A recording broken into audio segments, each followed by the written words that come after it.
21वीं शब से लेकर रमजानुल मुबारक शरीफ की 29वीं शब तक इन 5 ताक रातों के अंदर गुमा करती। 21वीं शब, 23, 25, 27 और 29, इन 5 रातों के अंदर ये शबे कद्र गुमा करती है। कभी 21वीं शब हो सकती है, तो कभी 23 में, तो कभी 25 में, तो कभी 27 में, कभी 29 में। हाँ, उलमाए किराम इशारा फरमाते हैं कि ज्यादातर ये शबे कद्र 27वीं शब में आया करती है, लेकिन गुमा करती है इन्हीं 5 रातों। ये अक्सर करीब रातें हैं।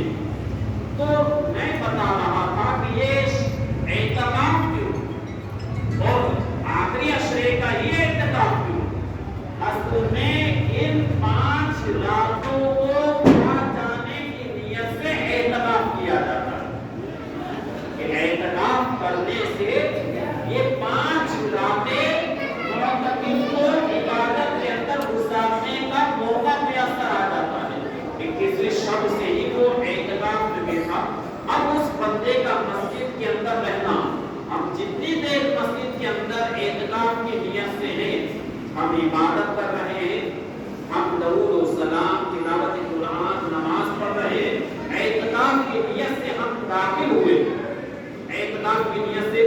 अब अगर हमें पीने की जरूरत पेश आई और अगर हमने एहतकाम की नियत से पी लिया, तब भी हमारा सवाब जारी। तो ये जो एहतकाम के अंदर जो बैठने वाले हजरात हैं, इनका एक एक लम्हा इबादत के अंदर गुजरा करता है, एक एक घड़ी की इबादत में गुजरा करती है।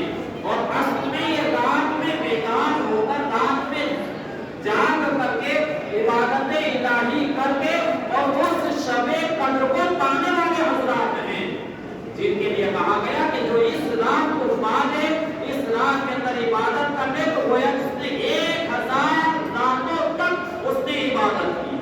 तो अंतिम मकसद एहतकाम का ये है कि इस शबे कद्र वाली शब को पा जाना। जो कि एहतकाम पे सुन्नत करने वाला एक 5 रातों को पा लेता है, लिहाजा इन 5 में से कोई न कोई एक तो है ही, एक तो है ही।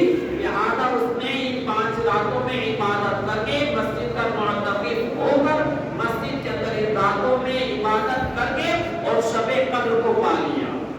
लिहाजा इसका मकसद ये है, अल्लाह ताला इन बच्चों के एहतकाम को अपनी बारगाह में शर्फ़ कबूल फरमाए और इनकी जिंदगियों के अंदर खुशहालियां अता फरमाए।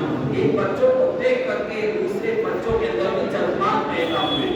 मैंने खुद ने देखा, इन बच्चों ने जो एहतकाम शुरू में 5 साल रहे हैं, साथ रहे जो भी रहे, फिर जब इनका जज्बा देखा तो और बच्चों के दिलों के अंदर भी एहतकाम करने का जज्बा पैदा हुआ।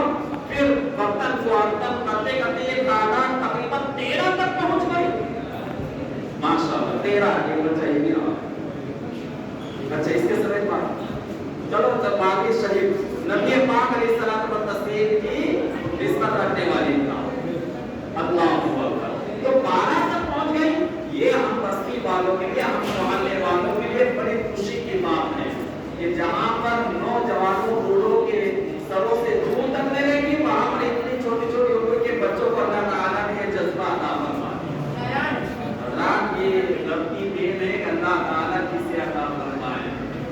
अल्लाह इस्लाम बुरा न माने, बुरा न माने, हकीकत बात है कि अल्लाह ताला ने इन्हें तौफीक अता फरमाई और हम इस तौफीक से महरूम रहे।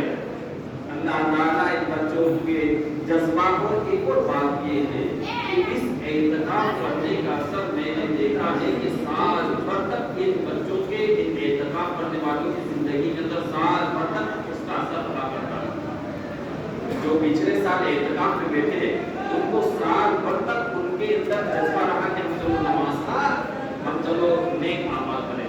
तो इन्होंने भी एहतकाम किया तो ये जज्बा साल भर तक रहेगा और इंशाअल्लाह अज़ीज़ फिर साल भर तक रहा। फिर रमज़ान मुबारक शरीफ, तो इंशाअल्लाह अज़ीज़ इस तरीके से पूरी जिंदगी तालीम करते करते कायनात में गुजर जाए। अल्लाह ताला इसी तौफीक सबको अता फरमाए। ये किस्से लतीफ़ अपनी नामा में जो कुछ बयान हुआ आगे से बात था, अभी बच्चों के ہم سب مل کر کے جن کو پاس میں ان کے مکانات ہیں جن کو ہم چھوڑنے کے لیے چلیں گے اللہ تعالیٰ تاکہ ان کو خوشی کی مسرت بھی حاصل ہو اور ان کے جذبے کے